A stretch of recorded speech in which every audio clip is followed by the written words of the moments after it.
So about 86, I like to think I have a pretty good judgment on when an anime is good or not. I can read the description for the series, and more times than not I feel I can tell if it's something I'll be into. But sometimes I'm completely off the mark and end up overlooking a good series. Most recently with Ranking of Kings, the description made it sound pretty uninteresting, and the visual style didn't really help with that, so I just marked it off as a show to not watch. But of course I ended up watching it, and can see why it's such a good series. It feels pretty niche though, because of how it's not really known all that much. Probably because loads of other people came to the same conclusion I did, and never gave it a chance. The same is what ended up happening to me with 86. The second season of 86 completed last season or 2 seasons ago. I don't think I was aware about it when the first season aired, or I did and just ignored it, but I acknowledged it more when the second season came out this year. The season it came out in was the one with all the mecha animes. That season was about 90% a mecha anime, if I had to lowball it. I picked up a few of the shows from that season, but I don't think I ever completed any of them. They all ended up not hooking me in,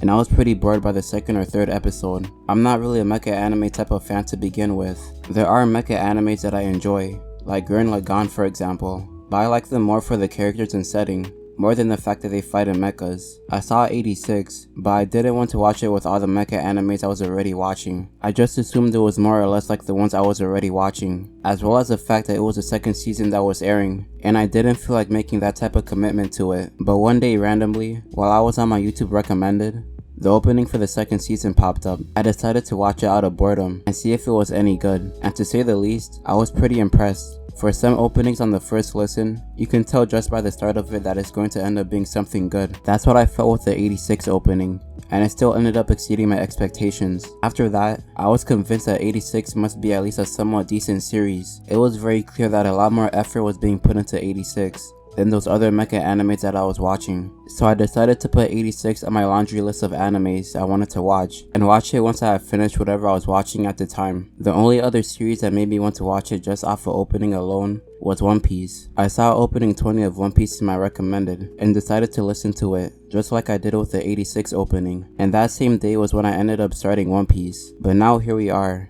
A few months after I put this series on my watch list. I started the anime about 3 days ago, and I'm midway through the second season. I finished the first season the day I started it, but I've been busy, so the second season is taking me longer to get to. I dropped Yu Yu Hakusho temporarily to watch 86. I made a video about my initial impressions on Yu Yu Hakusho like a week ago. I was planning to make a video on what my impressions are after finishing the series, but I haven't gotten very far from when I made that video. To be honest, where I'm at right now I don't feel that engaged. It's still in the very early stages of the show, so I have no doubt that it will pick up. But I just had a stronger urge to watch 86 in the moment than to keep watching Yu Yu Hakusho. That part 2 of Yu Yu Hakusho impressions will come, just probably longer than I thought. But yeah, I wanted to talk about 86 today, just what it's about, and why I think it's extremely underrated for what it is. Before that though, like and subscribe for future content. As I said earlier, 86 is a mecha anime. I don't think mecha anime are as popular as it used to be. The genre kinda just faded out after a while. I'm not a mecha fan myself,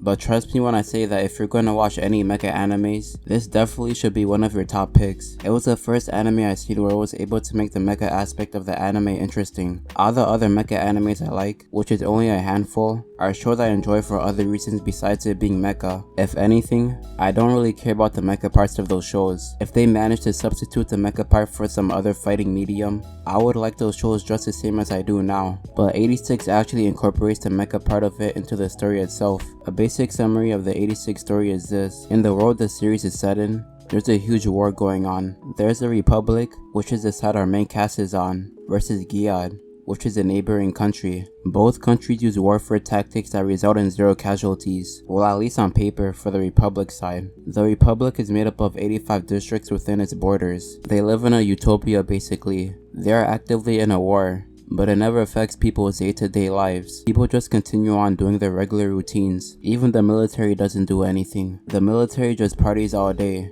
and lays around doing nothing, because if they have the technology to fight for them, they have no reason to try and prep for war. But that's because the Republic has a secret 86 district. Outside the Republic's borders, there's a 86 district. It's not an official district of the country, but that's what it's known as. The Republic has this neo-Nazi type of mentality. Within the country, everyone has pale skin and white hair. Everyone else though who doesn't fit this description is cast outside the country into the 86 district. They aren't really supported by the country. and end up living in poverty. The Republic actually doesn't have any type of technology that results in 0 human deaths. They instead use people who live in 86 to go and fight the war for them. But with the superiority mentality they have, they see everyone who's not like the rest of them as non-human. So technically, if you go by their description, there are in fact 0 human deaths that happen. That's pretty much as vague of an explanation I can give without telling too much. The combination of setting and warfare, along with the cast of characters, is almost perfect. The mecha aspect of it is interesting,